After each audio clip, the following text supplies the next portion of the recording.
నారాయణ గారు అంటే నాకు ఎప్పటి నుంచో పరిచయమే కాకుండా ఒక ప్రత్యేకమైన అభిమానం. దానికి అనేక కారణాలు ఉన్నాయి. అలాంటి సందర్భంలో మిమ్మల్ని చూశాను, కానీ మిమ్మల్ని అదే మరిగా మీ సిస్టర్ గారిని చూస్తున్నాను, కానీ మీరు కూడా ఇంత పెద్ద ఎత్తున పైకి ఎదిగారని ఫస్ట్ టైం నాకు అనిపించింది. ఆశ్చర్యపోయాను. ఎందుకంటే మీరంతా కూడా ఇంకా తండ్రి చాటున ఇంకా రన్ చేస్తున్నారు వ్యవస్థ అనుకున్నాను, కానీ మీకంటూ ఒక ప్రత్యేకంగా ఒక ఆలోచనే కాకుండా ఒక ఆచరణలో పెట్టారంటే, నేను దగ్గర 45 సంవత్సరాల్లో ఏదైతే ప్రాక్టీస్ చేస్తున్నానో నువ్వు చాలా చిన్న వయసులోనే ఆ పని చేసావు. దానికి మనస్ఫూర్తిగా అభినందనలు. Congratulations. I wish all the best. Thank you so much sir. I think I would like to give my credit to my dad, because daddy అర్ధరాత్రి అయినా మార్నింగ్ అయినా 4 o'clock అన్నా 3 o'clock అన్నా ఖచ్చితంగా బ్యాక్ టు బ్యాక్ మీటింగ్స్ పెట్టి he is a workaholic, and I think I have taken that trait from him, and I'm extremely grateful that he has been my guiding force. నేను అందుకనే mind set అనేది ఎట్టుంటుందంటే, నారాయణ గారి ఇన్స్టిట్యూట్లో అదొక brand. ఆ brand కావడానికి అందరూ ఇక్కడ ఉన్నారు, ఆల్ ఇండియా మొత్తం వచ్చారు. ఒక ఆర్డినరీ స్టూడెంట్స్ని ఆయన దగ్గరికి పంపిస్తే వాళ్ళు ఎక్స్ట్రాడినరీ స్టూడెంట్గా తయారు చేసి బయట పంపిస్తున్నారు. ఇంకా మామూలు పిల్లల్ని ఎక్స్ట్రాడినరీగా 4-5 సంవత్సరాల్లో తయారు చేస్తే ఇంకా మిమ్మల్ని వదిలిపెట్టే పరిస్థితి ఉండదు. ఎందుకంటే మిమ్మల్ని అక్కడి నుంచి ఇంట్లో 24 గంటలు ఉంటారు కాబట్టి ఆయన క్రమశిక్షణ, లేకపోతే ఆయన రుద్దుడు కార్యక్రమం, అంటే కొంతమందికి మీకు ఆశ్చర్యం వేస్తుంది. రుద్దడం అంటే రుద్దడం కాదు, పర్ఫెక్ట్గా తయారు చేయడం. ఆ ప్రిసిషన్ వచ్చే వరకు వదిలిపెట్టడు. ఎన్ని ఎఫర్ట్స్ అయినా చేస్తాడు. ఒక దారిలో కానీ రాకపోతే ఇంకొక దారి, ఆల్టర్నేటివ్ రూట్ ఎత్తుతాడు. అల్టిమేట్గా విజయం సాధించే వరకు వదిలిపెట్టాడు. ఆయన తయారు చేసిన ప్రోడక్ట్స్ వేరు. అయితే అది వచ్చినప్పుడు నాకు అనిపించింది, మీకు అందరూ పేరెంట్స్ కూడా ఆలోచిస్తాం, పిల్లలు మనకంటే ఇంకా బాగా రాణించాలి, తల్లిదండ్రుల కంటే పిల్లలు ఇంకా బాగా చేసినప్పుడు ఒక సాటిస్ఫాక్షన్ ఉంటుంది. కానీ మీరు చిన్న వయసులోనే చాలా ముందుకు పోగలిగారు. ఇద్దరిని నేను చూస్తున్నా, మీ ఆర్గనైజేషన్ చూస్తున్నా. అప్పుడప్పుడు నారాయణ గారు అనేవారు, నేను నారాయణ ఇన్స్టిట్యూట్లో ఉంటే ఇంకా బెటర్గా ఉంటుందని. ఏం బాధ లేదు, మీరు లేకపోతేనే అక్కడ బెటర్గా ఉంటుంది. ఆ స్టేజ్కి రీచ్ అయిపోయింది. మీరు లేరనే లోటు ఏమీ లేదు. దానికి కారణం మీ ఎఫర్ట్, మీరు చేసిన విధానం. నేను ఎప్పుడైతే మైండ్ సెట్ ఏ విధంగా పనిచేస్తుంది అని ఆ బుక్ చూసినప్పుడే నాకు చాలా ఆశ్చర్యం వేసింది. ఒక బెస్ట్ సబ్జెక్ట్ని సెలెక్ట్ చేసుకొని మైండ్ సెట్ అనేది కానీ కొద్దిగా మార్చుకుంటే, పాజిటివ్ మైండ్ సెట్తో ఉంటే ఏదైనా చేయగలుగుతామని అతి చిన్న వయసులో రాసినటువంటి శ్రావణ్ని మనస్ఫూర్తిగా అభినందిస్తున్నా. Hands off to her. Thank you so much sir. Thank you. చాలామందిని చూశారు, కానీ మేమందరం ప్రాక్టీస్ చేసాం. మేము ప్రాక్టీస్ చేసి పైకి వచ్చాం. నువ్వు ఒక స్టెప్ ముందుకెళ్ళి 10 మంది పైకి రావడానికి నువ్వు ప్రయత్నం చేస్తున్నావు. Congratulations. I wish all the best. Thank you so much, sir. I believe we always underestimate the power of mind. Our mind is a powerful tool. Kani nijanga, how many people today are using our mind to the fullest? Like, we can rewire our thought process. We can go into that subconscious mind. We can trigger that subconscious mind. And nijanga, when we go deeper, when we understand ourselves better, I think that shift can change your whole life. And that is the background behind why I wrote this book, because I believe చిన్నప్పటి నుంచే we'll have so many insecurities. నన్ను చిన్నప్పుడు చూసుంటే I was obese, I was dark, నాకు చాలా stage fear ఉండేది. నాకు భయం వేసేది యాక్చువల్లీ ప్రెస్ మీట్స్ డాడీతో ఇనిషియల్గా నేను ప్రెస్ మీట్స్కి వచ్చినప్పుడు, మా అక్కతో వచ్చినప్పుడు, మా అక్క చాలా బాగా మాట్లాడేది. Every time I had insecurities and నేను how can I prove myself better అని I went into a negative mode. కానీ ఎప్పుడైతే ఆ నెగిటివ్ మోడ్ని నేను పాజిటివ్గా తీసుకొని I have gotten a lot of learnings from that, then I understood myself better. So that was a experience for me in a lifetime. So my next question is to Chiranjeevi garu. So initially నేను మీ దగ్గరకు వచ్చినప్పుడు when I showed you this book is mindset shift sir, I was very amazed to see you have a lot of knowledge. మీరు NLP గురించి, Richard Bandler గురించి చెప్పారు. You said you went to London to witness that session about phobia. I mean you know all these techniques. Maybe ఆ wordings తెలియదేమో, but you know the techniques.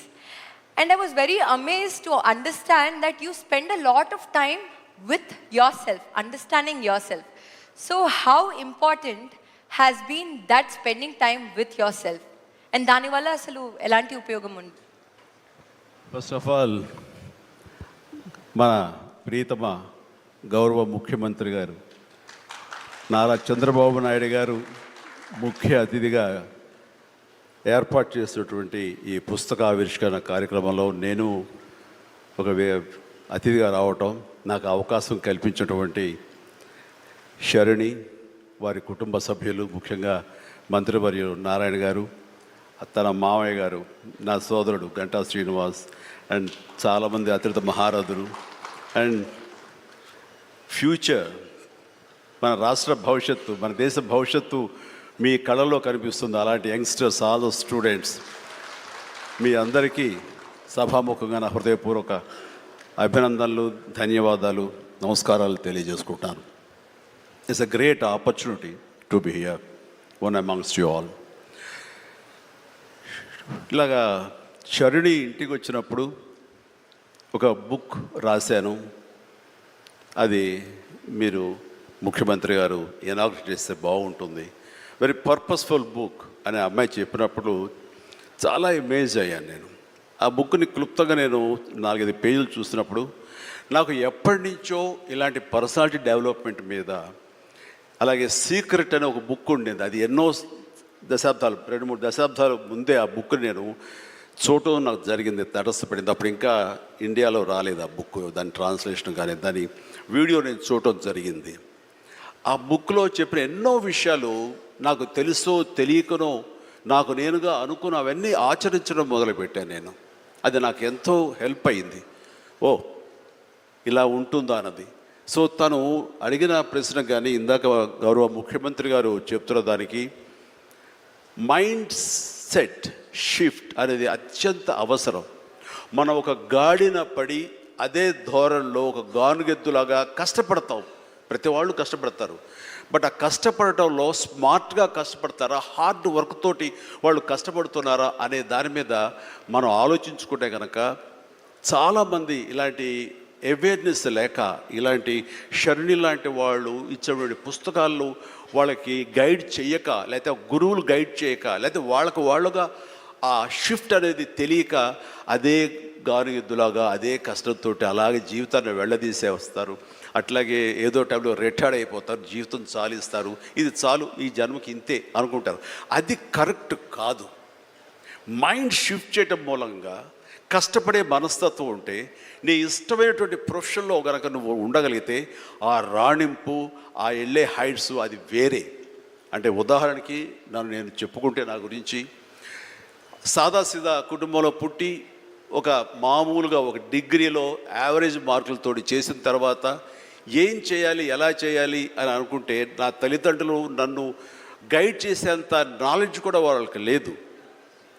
అలాంటి టైంలో నాకు అనిపించింది, నాకు చిన్నప్పటి నుంచి ఇంట్రెస్ట్ యాక్టింగ్.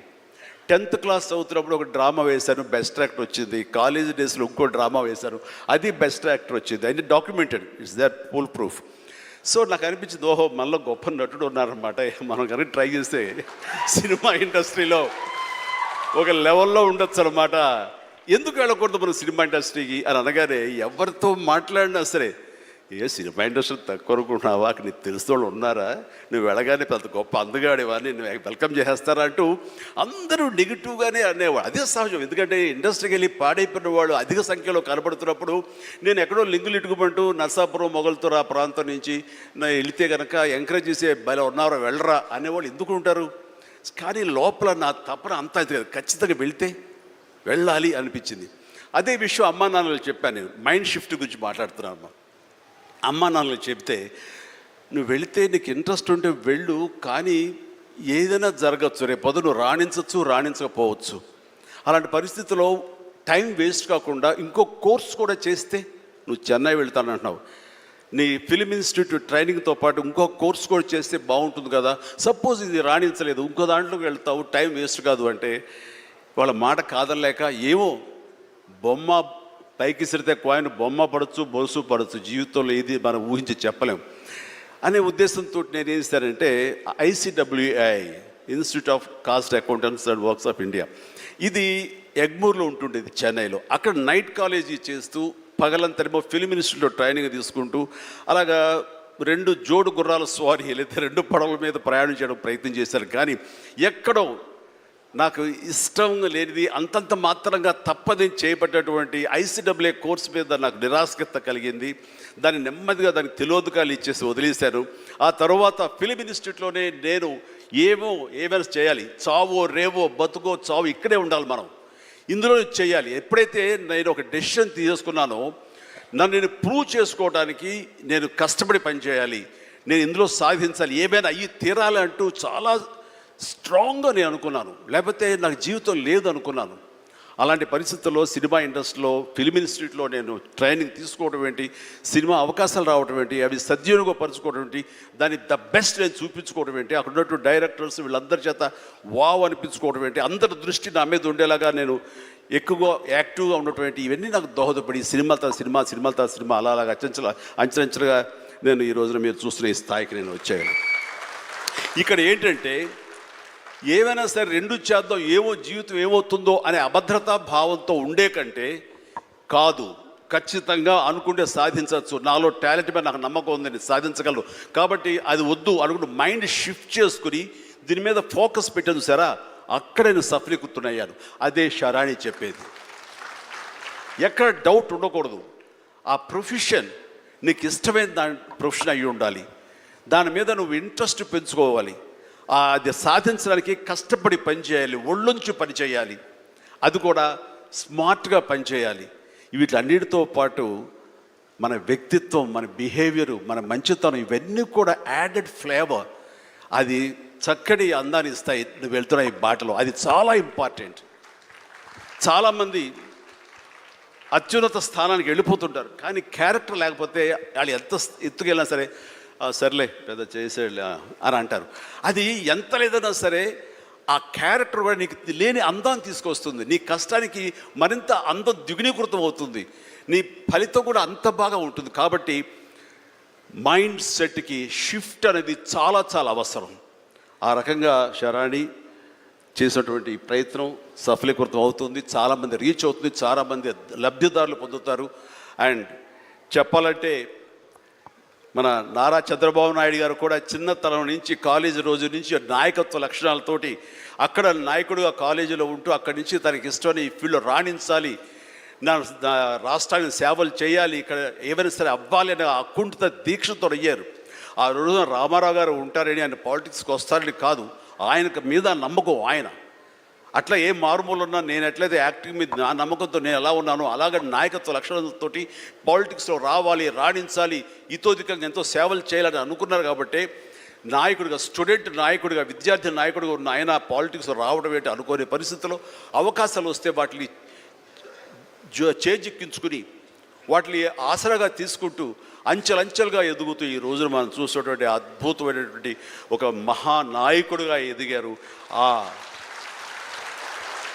ఆయన దిశానిర్దేశంలో, ఆయన నాయకత్వంలో హైదరాబాద్ దగ్గర నుంచి ప్రతి నగరం, అంటే ఫస్ట్ ఇండియాలో ఆఫ్టర్ బెంగళూరు మళ్ళీ అలాంటి ఐటీ నగరంగా, అంటే ఎంత విజనరీ అంటే ఫ్యూచర్లో ఇది డెఫినెట్గా ఈ రోజున మనం అనుకుంటున్నాం డిజిటలైజేషన్, ఆ రోజున అంత ఉధృతంగా లేదు. అలాంటి దాన్ని అయ్యి తీరుతుంది ఆయన అన్నారే, ఆయన మైండ్ సెట్ ఆ రోజు అలా షిఫ్ట్ చేసుకుని దానికి కట్టుబడి ఉన్నారు కాబట్టి ఈ రోజున ఐటీలో కానివ్వండి, అతను డిజిటలైజేషన్లో కానివ్వండి, ఇదిగో ఈ రోజున ఏఐలో కానివ్వండి, ఆ స్థాయికి వెళ్ళటానికి నాంది పలికినటువంటి పాయనీర్ మన చంద్రబాబు నాయుడు గారు. సో ఇలాంటి నాయకుల మైండ్ సెట్ షిఫ్ట్ అవ్వడం అన్నది ఎంతగా అభివృద్ధిలోకి ఎంత ఇదిగా ఉందో మనం తేటతెల్లంగా చూస్తున్నాం. కాబట్టి it's a wonderful subject Sharni. I do appreciate all the very best. Thank you so much, sir. One takeaway I can take from our conversation today is redefining obstacles as learning opportunities. I'm sure CBN sir and Chiranjeevi sir, మీరిద్దరూ you'll agree with me that లైఫ్లో మనం ఎన్నో challenges ఎదుర్కొంటాం. కానీ ఎప్పుడైతే ఆ challenges నుంచి మనం positive learnings తీసుకుంటామో there is a scope for growth and there is a scope for learning more. So that enthusiasm, that ambition, so ఎప్పుడైతే ఆ టేక్అవేస్ నిజంగా ప్యూర్ ఫ్రమ్ హార్ట్ ఉంటాయో you can XL more in life. I think that's one takeaway that I have got from your conversation sir. Sir, my next question is to you sir. So మనకు జనరల్గా పొద్దున్న లేచినప్పటి నుంచి night పడుకునే లోపల we have so many thoughts, positive and negative. కానీ one thought is enough to generate one task. So one thought నుంచి ఒక యాక్టివిటీ అన్నా టాస్క్ అన్నా ఉంటుంది. ఆ one activity or task if you follow it for 21 days it becomes a habit and that is called habit formation. So I want to know from you, do you have any thoughts that have transformed into habits, and if you do, how is it useful in your life? అంటే ఇక్కడ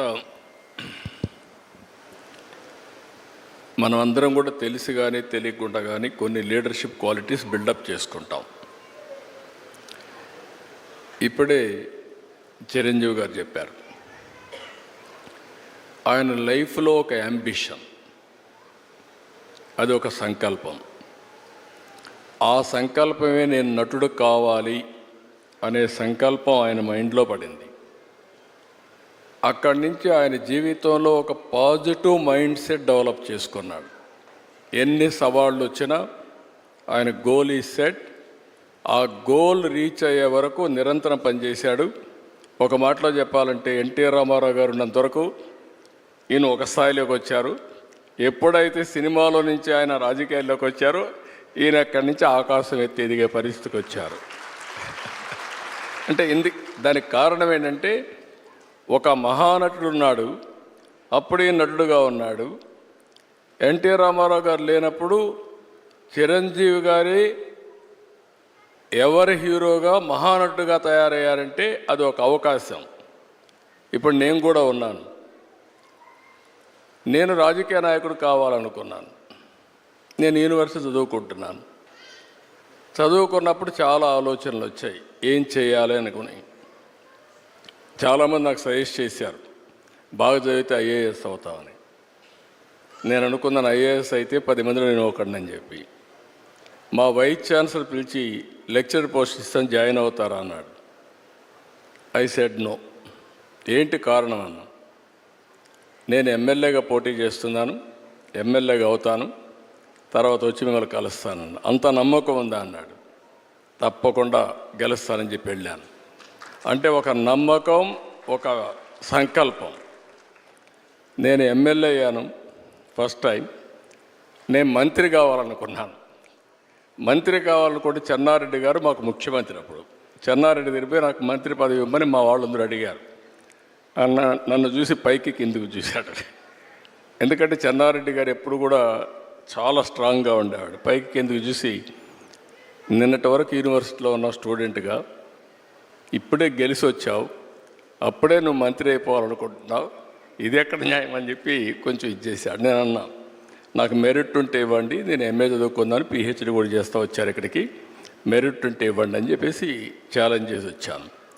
2 yearsలో మంత్రి అయ్యాను. ఎందుకు నేను ఇవన్నీ చెప్తుందంటే, ఒక step మనం వేస్తే ఇంకొక స్టెప్ కలిసి వస్తుంది. ఒక పాజిటివ్ థింకింగ్, ఛాలెంజెస్ తీసుకుంటా ముందుకు పోతే ఇంకోటి కలిసి వస్తుంది. నేను మంత్రి అయ్యాను, సినిమా ఇండస్ట్రీ మంత్రి అయ్యాను. అప్పట్లో అంజయ్ గారికి పెద్ద క్యాబినెట్, మా జంబో క్యాబినెట్, 60 మందో 62 మంది క్యాబినెట్లో ఉన్నాం. అప్పుడు అన్ని పోర్ట్ఫోలియో రాసి నాకు ఒక పోర్ట్ఫోలియో రాశాడు. ఆ portfolio archives, archaeology, cinematography, film industry, libraries. దేనికి కూడా జిల్లాలో ఆఫీసర్లు ఉండరు. నేను ఈ పోర్ట్ఫోలియో లాభం లేదనుకుంటే నేను రాణించేవాడిని కాదు. నేను దాన్ని సవాలుగా తీసుకొని పనిచేస్తూ వచ్చాను. అప్పుడు మా సినిమా వాళ్ళందరూ కూడా వచ్చేవాళ్ళు. అప్పుడు ఎన్టీ రామారావు గారిని కలవాలని మా జయకృష్ణ గారికి చెప్తే ఎన్టీ రామారావు గారిని కలిశారు. ఎన్టీ రామారావు గారిని కలిసిన తర్వాత నా మ్యారేజ్ ప్రపోజల్స్ ఆయనే పంపించాడు. అంటే ఒక్కొక్కసారి అందుకే నేను చెప్పాను చిరంజీవి గారికి కానీ మాకు కానీ, చిరంజీవి గారు ఒక సాధారణ కుటుంబంలో వచ్చారు. సినిమా అంటే తెలియదు ఆయనకు అప్పటికి, సినిమాలో ఎవరు లేరు. కానీ సంకల్పం అనేది చాలా, ఈయనకే కాకుండా ఎన్టీఆర్ కూడా అంతే. ఎన్టీఆర్ చిన్నప్పుడు ఆయన జీవితం చూస్తే కష్టపడే పైకి వచ్చాడు. ఒకరోజు ఆయన ఒక స్టోరీ చెప్పాడు నాకు.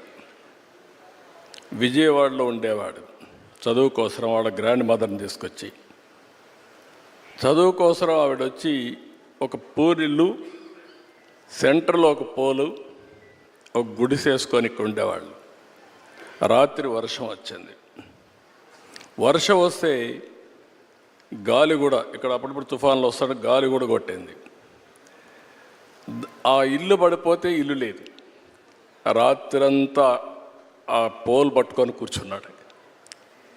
మార్నింగ్ వరకు నిలబెట్టుకున్నాడు.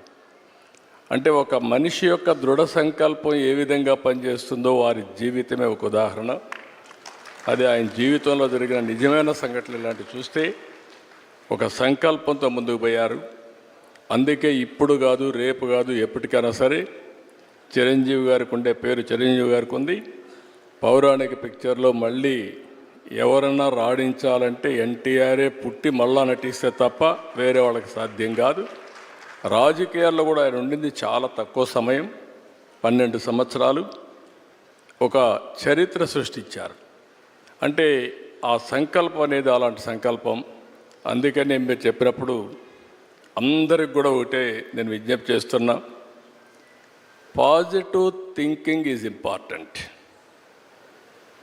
ప్రతి ఒక్క వ్యక్తికి ఛాలెంజెస్ రాకుండా ఉండవు, లైఫ్లో క్రైసిస్ రాకుండా ఉండవు. నాకైతే నా జీవితంలో దేశంలో ఏ రాజకీయ నాయకుడు ఫేస్ చేయలేని క్రైసిస్ ఫేస్ చేశా. ప్రతి ఒక్క సంక్షోభాన్ని ఒక అవకాశంగా తీసుకున్నా, అక్కడి నుంచి ఇంకా పైకి లేసి వచ్చాను తప్ప ఎక్కడా ధైర్యపడలేదు. అలాంటి చేయగలిగితే ఆకాశమే హద్దుగా ఎదిగే పరిస్థితి వస్తుంది. ఒక మహాత్మా గాంధీ, ఒక సాధారణ కుటుంబం, ఒక అంబేద్కర్ గారు, ఒక మామూలు కుటుంబం. ఇప్పుడు మనమైనా బెటర్. అంబేద్కర్ గారిని చూస్తే అంటరానితనం, చాలా అవమానాలు అన్ని భరించి కడాన జీవితంలో మీరు చూస్తే ఒక రాజ్యాంగాన్ని రాసి చిరస్థాయిగా భావితరాలకు ఆదర్శంగా ఉండిపోయే పరిస్థితికి వచ్చారంటే అది ఆయన యొక్క మైండ్ సెట్, ఆయన అవలంబించిన విధానం. ఇలాంటి చెప్పుకుంటూ పోతే అబ్దుల్ కలాంను మొన్నే చూసాం. ఒక ఆర్డినరీ పర్సన్, ఒక ఎక్స్ట్రాడినరీ మైండ్ సెట్తో ముందుకు పోయాడు. దేశం మెచ్చే అధ్యక్షుడయ్యే పరిస్థితికి వచ్చాడు. I'm very happy. ఛాలెంజెస్ వస్తూ ఉంటాయి. ఇక్కడ కూడా నారాయణ ఇన్స్టిట్యూట్ చూస్తున్నాను. ఎవ్రీ ఛాలెంజ్ని ఒక ఆపర్చునిటీగా కన్వర్ట్ చేసుకుంటున్నారు. And you are growing further and further. I'm very happy for that. Thank you so much, sir. Your life has always been an inspiration and there's so much to take away. So one last question, sir. మీరు ఈరోజు సెక్రటేరియట్లో you have conducted a orientation session for all your officers on AI and machine learning. So మీ దగ్గర చాలామంది officers పనిచేస్తూ ఉంటారు. So how do you make sure you shift their mindset and what are the measures that you take? Only advantage ఏంటంటే ఇప్పుడు మీ నారాయణ ఇన్స్టిట్యూట్లో మీ faculty members అందరినీ మీరు సెలెక్ట్ చేసుకోగలుగుతారు, కావాలంటే రీప్లేస్ చేయగలుగుతారు. నేను గవర్నమెంట్లో వాళ్ళందరినీ మార్చలేను కానీ ప్లేస్ మార్చగలుగుతాను అట్ బెస్ట్. అంటే ఈ కుర్చీ నుంచి ఇంకొక కుర్చీ, ఇంకో కుర్చీ నుంచి ఇంకొక కుర్చీ. But same officers. 95లో నేను సీఎం అయ్యాను. 95లో సీఎం అయితే నేను కూడా ఆర్డినరీ కుటుంబంలో వచ్చాను. 6 కిలోమీటర్ల హై స్కూల్కి మీరు అదృష్టవంతులు, మీరు కానీ మీ చెల్లెలు మీ అక్క కానీ అదృష్టవంతులు. ఇంట్లో నారాయణ గారు బాగా మీకు అన్నీ చేయగలిగారు. మా జనరేషన్కి మీ జనరేషన్ నారాయణ గారిని చూస్తే ట్యూషన్ చెప్పుకుంటూ అక్కడి నుంచి నారాయణ ఇన్స్టిట్యూట్ పెట్టాలనే ఆలోచన వచ్చి నారాయణ కోచింగ్ సెంటర్ పెట్టి అక్కడి నుంచి దీన్ని ఒక కార్పొరేట్ స్థాయిలో తీసుకురావాలని ఒక ఆలోచన వచ్చి అప్పట్లో ఎవరికి ఎలాంటి ఆలోచనలు రాలేదు.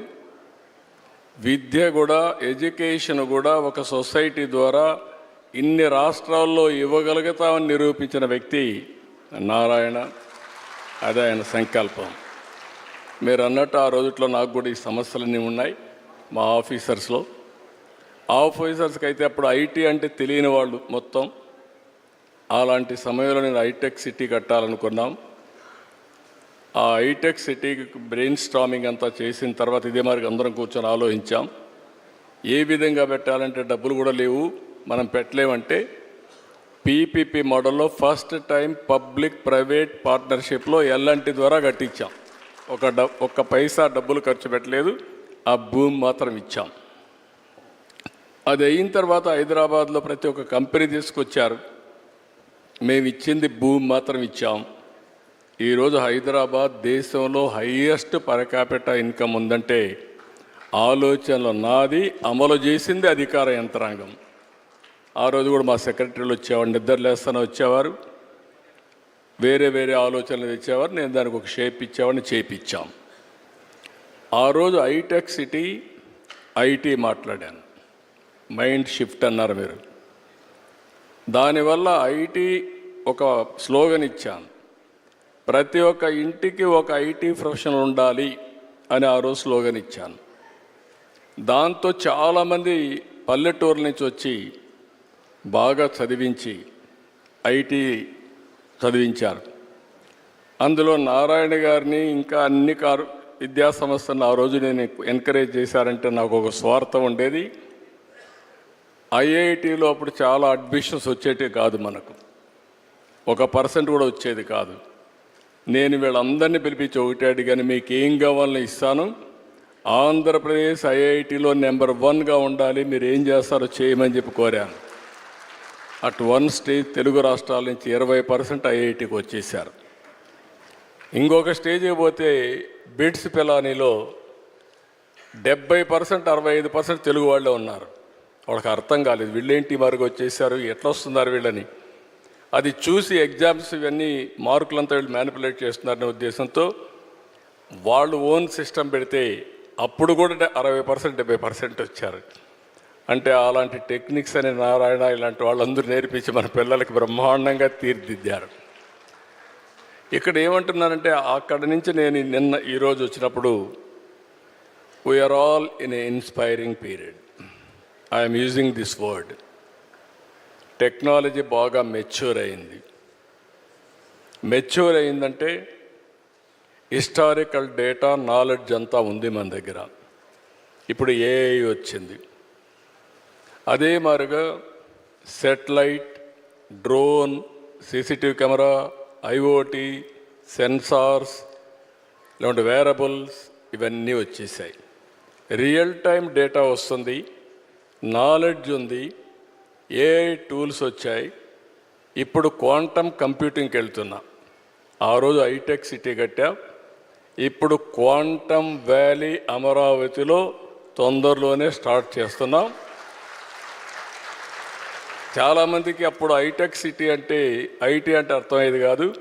ఇప్పుడు క్వాంటమ్ కంప్యూటర్ అంటే ఏంటని అడుగుతున్నారు. ఇప్పుడు కంప్యూటింగ్లో 1000 times ఫాస్టర్గా చేయగలిగేది క్వాంటమ్ కంప్యూటింగ్. అలాంటి క్వాంటమ్ కంప్యూటర్స్ పెట్టి భవిష్యత్తులో ఏఐ కూడా ఒక పిలిపిచ్చాను. ప్రతి ఒక్క ఇంట్లో ఒక ఏఐ ప్రొఫెషనల్ ఉండాలి, యూస్ కేస్ అన్న తయారు చేయాలి, లేకపోతే ఏఐ అన్న వాడుకోవాలి అని ఒక పిలిపిచ్చాను. నా ఆలోచన ఒకటి, 2047కి భారతదేశంలో అగ్రజాతిగా ఎక్కువ ఆదాయం వచ్చేవాళ్ళు ఎవరంటే దానికి తెలుగువారు చిరునామాగా ఉండాలనేది నా ఆలోచన.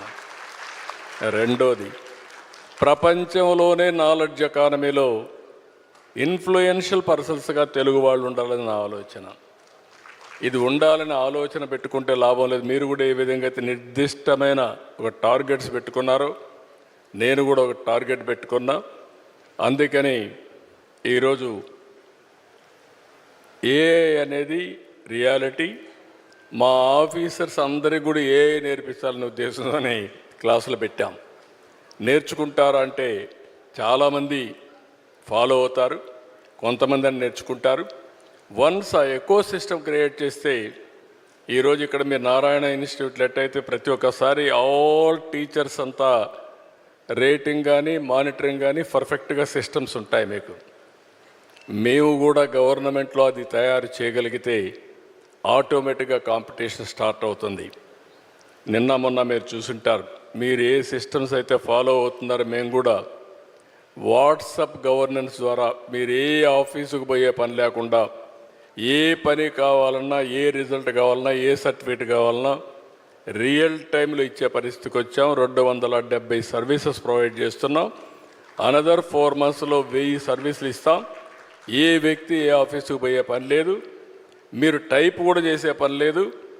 హాయ్ అని మీరు ఏదైతే మేము ఇచ్చిన నెంబర్ కొట్టి మీకేం కావాలనో చెప్తే ఆ పని చేసి మళ్ళా మీకు సమాధానం చేసే పరిస్థితి తీసుకొస్తాం.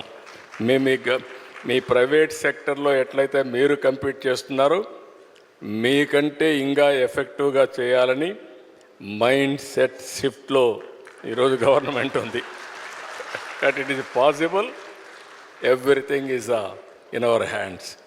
అది ఆ ప్రాక్టీస్, పాజిటివ్ మైండ్ సెట్తో మనం పోతే ఏదైనా చేయగలుగుతాం. That's amazing to know, sir. I can see a lot of passion in your journey. So ఎప్పుడైతే ఒక మనిషికి dedication, consistency and never give up attitude ఉంటుందో ఖచ్చితంగా వాళ్ళ మైండ్ సెట్ స్ట్రాంగ్ ఉంటుంది and they will become successful in life. Chiranjeevi sir, my last question is to you sir. So I want to ask you if you want to share one powerful message that will help in rewiring everyone's mindset. Yes, జీవితం అన్నది cake walk కాదు, పూల పాన్పు కాదు. ప్రతి క్షణం, ప్రతి చోట ఇందాక మీరు అన్నట్లుగా అబ్స్టికల్స్ వస్తుంటాయి, ఆటంకాలు వస్తుంటాయి, ప్రతిబంధకాలు వస్తుంటాయి అండ్ ప్రతికూల పరిస్థితులు ఏర్పడుతుంటాయి. మనం గోల్ స్ట్రాంగ్గా అనుకుంటాం, దానికి కావాల్సిన కష్టం పడుతుంటాం, దానికి కావాల్సిన అవకాశాలని మనం చేజెక్కించుకొని ముందుకు వెళ్ళటం కోసం అన్ని రకాలుగా మనం ప్రయత్నం చేస్తుంటాం. మరి తప్పు ఎక్కడ జరిగింది అంటే నీకు ఎన్నో అన్ఫోర్సీన్ బయటకు వస్తుంటాయి, ఒక డిస్ట్రక్షన్స్ వస్తుంటాయి, డిసప్పాయింట్మెంట్స్ వస్తుంటాయి, నేను డీమోటివేట్ చేసేవాళ్ళు ఉంటారు. ఇలాంటి డీలు ఎన్ని ఉన్నా సరే దాన్ని ఢీ కొనాలంటే ఒక డిటర్మినేషన్ ఉండాలి. అది వెరీ మచ్ ఇంపార్టెంట్. అంటే బెదరకూడదు, మన ధ్యేయం చెక్కు చెదరకూడదు, అకుంఠిత దీక్షతోటి ముందుకు వెళుతూ ఉండాలి. నా విషయానికి వస్తే కనుక నేను వచ్చిన కొత్తలో డెఫినెట్లీ నన్ను డిసప్పాయింట్ చేసిన ఉన్నారు. నేను హీరోగా ఎదుగుతున్న సమయంలో, హీరోగా 4-5 సినిమాలు చేస్తున్న సమయంలో కొంతమంది ప్రొడ్యూసర్స్ నన్ను ఒక తక్కువ స్థాయి రౌడీ వేషాల కోసం అడిగారు. కొత్తలుడు అని, కొత్తపేట రౌడీ అని, అలా మోసగాడని ఇట్లాగా అడుగుతుంటే పెద్ద పెద్ద హీరో, నేను ఒక పక్క నుంచి మంచి హీరో వేషాలు వేస్తున్నాను. కొన్ని యాంటీ హీరో అయి ఉండొచ్చు, but hero lead man characters వేస్తుంటే ఎక్కడో డిసప్పాయింట్మెంట్ ఉంటుంది. అబ్బా ఏంటి నేను హీరోగా పాజిటివ్ క్యారెక్టర్గా, చట్టాన్ని కళ్ళు ఇలాంటి సినిమాల్లో హీరోగా చేస్తుంటే నన్ను చిన్న చిన్న రౌడీ వేషాలు ఏమంటున్నారు, నా జీవితం అయిపోతుంది, ఇలా కాదు కదా అని అనుకునే పరిస్థితి, వాళ్ళకి ఎదురు చెప్పలేని పరిస్థితి. కానీ లోపల ఒకటే ధైర్యం, ఎన్ని వేషాలైనా వేయనివ్వండి, ఎటువంటి వేషాలు వేయనివ్వండి, నేను ఖచ్చితంగా అలాంటి వాటి కోసం ఎదురు చూస్తాను, అలాంటి ఖచ్చితంగా వస్తాయని ఒక దీక్ష, ఒక నమ్మకం, నాకు ఆ నమ్మకం నిలబెట్టింది. అండ్ ప్రేక్షకులు, నేను చిన్న చిన్న విలన్ పాత్ర 2-3 సార్లు సినిమాలు వేసినా సరే అందరూ కూడా చమ్మక్కులా మరిచేవాడిని, ఆకర్షించుకునేవాడిని. ఇడెవడో భలే చేస్తున్నాడు, శబాష్, నెక్స్ట్ పిక్చర్ ఎత్తుంది చేయాలి, అండ్ ఇతను సాంగ్స్ బాగా చేస్తాడు, ఈ సాంగ్స్ పెట్టి ఇతను హీరో చేయాలంటూ ప్రేక్షకుల చేత నేను మనల్ని పొంది, ప్రేక్షకులు సినిమా ఇండస్ట్రీలో ఉన్నటువంటి ప్రొడ్యూసర్ని, డైరెక్టర్ని నన్ను ఖచ్చితంగా పెట్టుకుని తీసేలాగా చేశారు. కాబట్టి ప్రేక్షక దేవుళ్ళకి ఎప్పుడు నేను రుణపడి ఉంటాను. అది నా ఒక అధ్యక్ష, నా కాన్ఫిడెన్స్ వాళ్ళని రీచ్ అయింది. నేను చెప్పుకోకర్లా, నువ్వు చేసే చిన్న పాత్రని పెద్ద పాత్ర సరే, నువ్వు చేసే దాంట్లో నీ కన్విక్షన్, నీ యొక్క హావభావాలు, నీ హుషారు వాళ్ళని ఎక్కడో తెలియకుండా రీచ్ అవుతుంది. సైకిల్ కుర్రాడు అంటారు మనూరు పాండవులు, అది 5 మందితో పాటు నేను ఒక కుర్రవాడిని. వాళ్ళకంటే పెద్ద క్యారెక్టర్ నాకు లెంగ్త్ ఏమి లేదు, వాళ్ళకంటే స్ఫురద్రూపం కాదు. కాకపోతే ఆ ఉన్న కొంచెంలో చముక్కలా మెరిసరికి ఎవడరా భలే ఉన్నాడు, వీడికి లైఫ్ ఉంది రోయ్ అలాగ అనిపించుకోనంటే, అదే నన్ను నేను ప్రొజెక్ట్ చేసుకోవడం, నన్ను నేను ఆవిష్కరించుకోవడం, నన్ను నేను బెస్ట్ అనిపించుకోవడం ఉంది. నిరంతరం అదే థాట్తో ఉండి ఆ నమ్మకంతో ఉంటే ఖచ్చితంగా ఇలాంటి డీల్ ఎన్నొచ్చో సరే ధీటుగా ఢీ కొట్టగలం. ఇది నేను చెప్తాను. అంటే ఇంకా ప్రధానమైన ఉదాహరణ చెప్పాల్సి వస్తే, మహానాయకుడిని ఇక్కడ ఉన్నారు, అలిపిరి సంఘటనతో అక్కడి నుంచి పడి లెగిచి ఎంత డీమోటివ్ అయిపోవాలి, చావు తప్పి కన్నులు అట్టపోయినట్లుగా ఆ రోజున పరిస్థితి ఉన్నప్పుడు ఆ విజువల్స్ చూసి ఎక్కడ చెక్కు చెదరలేదు. ఆయన మానసిక స్థైర్యంతో ఉన్నారు. హాస్పిటల్కి వెళ్ళి ట్రీట్మెంట్ తీసుకుని వెంటనే మామూలుగా బయటకు వచ్చారు కానీ ఎక్కడ సరే బెసికారా, కొంచెం వెనక్కి తగ్గారా, ఆలోచన విధానంలో ఏంటిది అన్నారని ఏమీ లేదు. బ్రహ్మాండమైనటువంటి ఒక కన్విక్షన్ తోటి దీన్ని ఆయన ఎదుర్కొని నిలబడేటువంటి హీరో దాత్తత నేను ఆ రోజున చూశాను నాయుడు గారిలో. ఇలాంటివి వస్తుంటాయి కానీ వీటిని మన కన్విక్షన్, మన నమ్మకం, మన మీద నమ్మకం ఖచ్చితంగా ముందుకు వెళ్ళిపోతుండాలి. మనల్ని ఆదరించే ప్రేక్షకులు లేదా రాజకీయంగా వస్తే ప్రజలు ఎప్పుడూ మన యొక్క మంచిని, మనం చేసిన కృషిని, మన యొక్క ఇన్నర్ మన ఫీలింగ్ని, మన జెన్యూనిటీని, మన ఆనెస్టీని, నిజాయితీని ఖచ్చితంగా గుర్తించగలరు. మధ్యలో ఒక్కోసారి ప్రతికూల పరిస్థితులు వస్తాయి, బట్ వాటిని అధిగమించేలాగా వస్తుంది మనకి రోజులు, మంచి రోజులు వస్తాయని కన్విక్షన్ తెలితే కనుక అలాంటి అబ్స్ట్రకల్స్ని ఓవర్కమ్ చేయగలం. దానికి గాను నువ్వు నీ మానసిక ధైర్యాన్ని కోల్పోకూడదు. ఇక్కడ నిలబెత్తున్న నిదర్శనం చంద్రబాబు నాయుడు గారు. అది నేను చెప్పుకొచ్చేది. I can see that you have turned your challenges and hurdles in life as success stories and into success stories. And CBN gar journey or Chiranjeevi gar journey, I'm sure it's not easy. Kani prati okka mettu paikeltu unte, when we come out from those struggles and when we take those learnings, we create a legacy for ourselves, sir. So I'm truly honored to share this opportunity for both of you, and I'm sure everyone in the room will resonate with me. So thank you so much for giving me this lovely opportunity.